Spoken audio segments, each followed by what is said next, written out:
Hi. Hey, can you see me? I can see you. Can you see me? I can. It's the first book that I've written in a long time that spans a huge time span.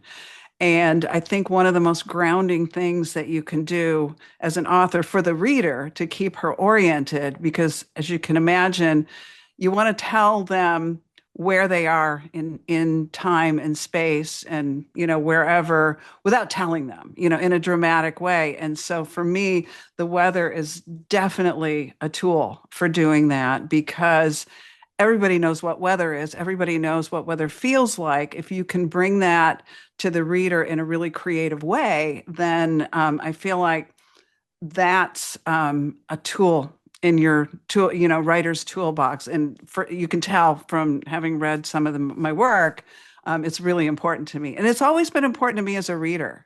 I would always read, even when I was a kid and highlight passages and things like that that intrigued me. And it was often about the weather. I'm not so sure about time, maybe seasons.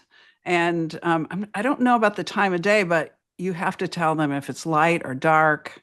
When I teach writing, and I'm sure in any writer would validate this, every scene in every work of fiction happens somewhere at some time. And so your job as the writer is to bring that to life for the reader so that she can participate in the story. When I was in the process of researching the book, I guess it's a Facebook group called Buffalo, like lore. It's called Buffalo, and it was really active, has a bunch of members. And so I posted a picture of the Good Shepherd, which is this very ominous looking Gothic building. It's still there. I posted a picture and said, "Is anybody familiar with 485 Best Street?" That's the actual address of it. And then I posted the picture, went to bed, and I said I'm working on a novel or something like that. And so I woke up the next morning and there were like 500 replies, Whoa. and a lot of people were really, if not personally familiar, they knew somebody or they knew somebody who knew somebody.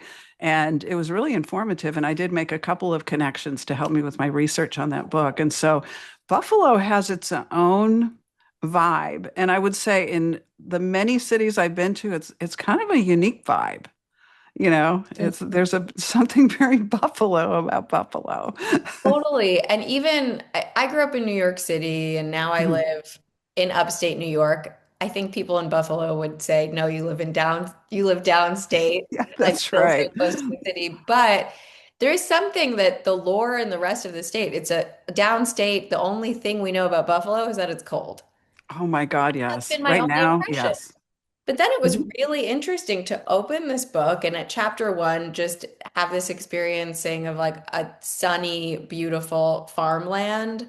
That is Mhm. not often what I think about when I think of Buffalo. Yeah. Well, you know what? That came from a discussion I had with a librarian. She was actually the librarian. She is the librarian of the Buffalo History Museum. And we had a couple of Zoom meetings, I think, as I was researching the book. And she talked about the fact that before this expressway like bisected this really important neighborhood, it was agricultural. And I knew I was on the right track writing that novel when after I turned in the first draft of the novel to my editor at William Morrow Books. um, she does a lot of margin notes, and one of her first margin notes was on I guess page 2 or so. She said, the setting really came to life for me when you talked about the sort of the lake, the breeze off the lake and the humidity and the way things smelled and felt in the air. And that kind of inspired me to make sure that I could be as specific as possible with the weather in that book. 100%. I was younger than the women in that book by about maybe 10 years, but I was a little kid then. and we lived in the southern tier. It was I don't know, maybe 50 miles from Buffalo, but we had those winters.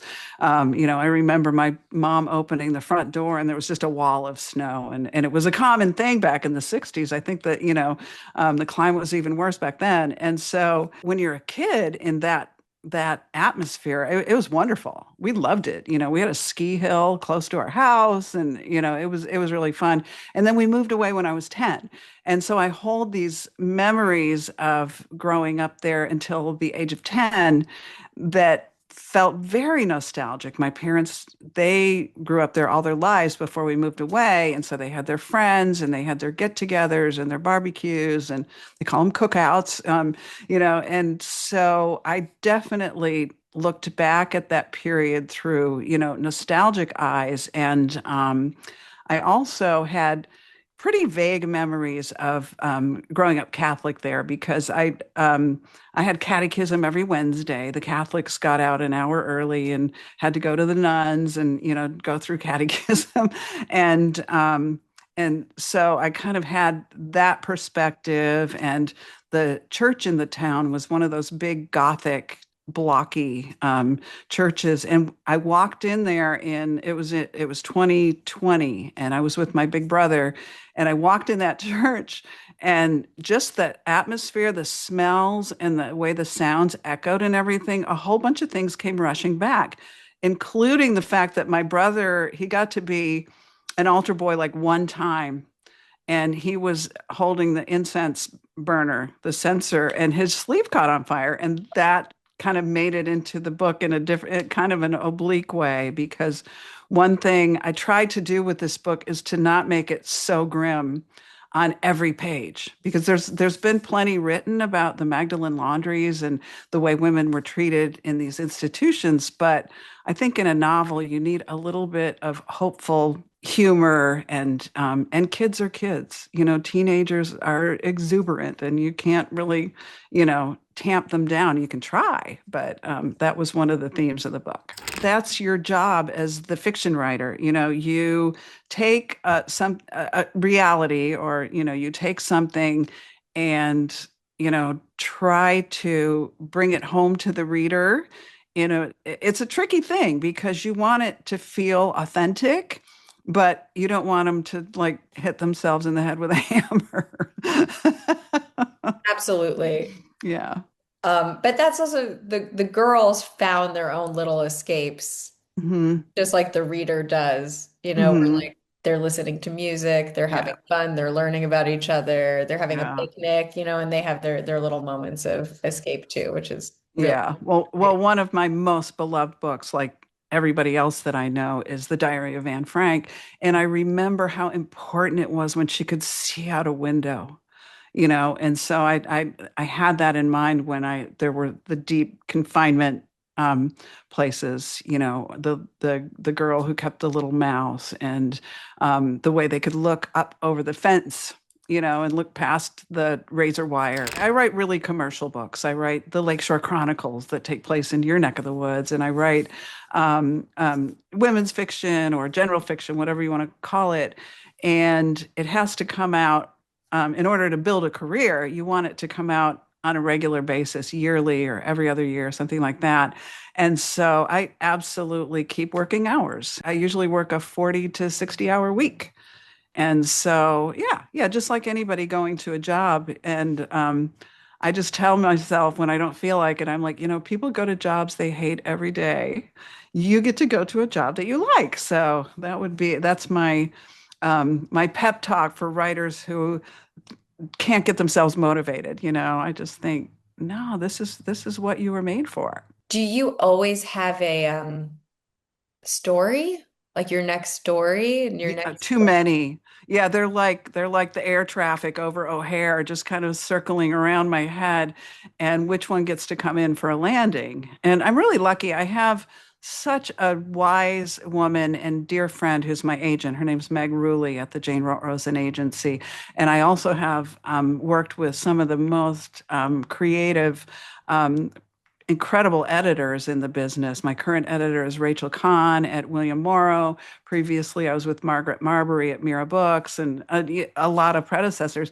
And I learned so much from them. And what I'll do is flesh out some ideas, usually two or three that are really kind of nagging at me, and then try to organize it into a coherent pitch. But, the pitch isn't the book, but the pitch has to sound like it's going to be a good book. Yeah. Um, and so I was actually really nervous about pitching Wayward Girls. And my very first pitch was a contemporary story. It took place in contemporary times. And the historical part is they were looking back at their grandmothers. These teenage girls get Mm. in trouble. I don't know, they climbed a water tower or something.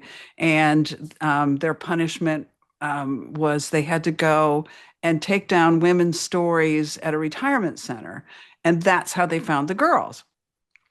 And that was my first, and I felt like it wasn't personal enough, it wasn't powerful enough.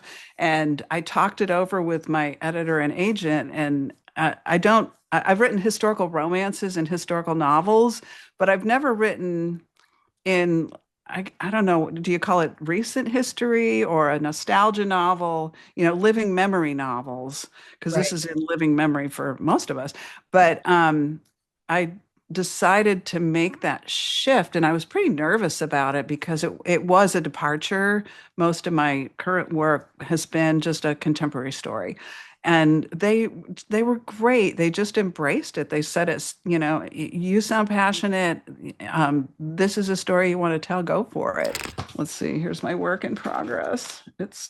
I'm such a mess, but Oh, that's so I great. know, I know. Yeah, yeah. And that's been my method since I was a kid.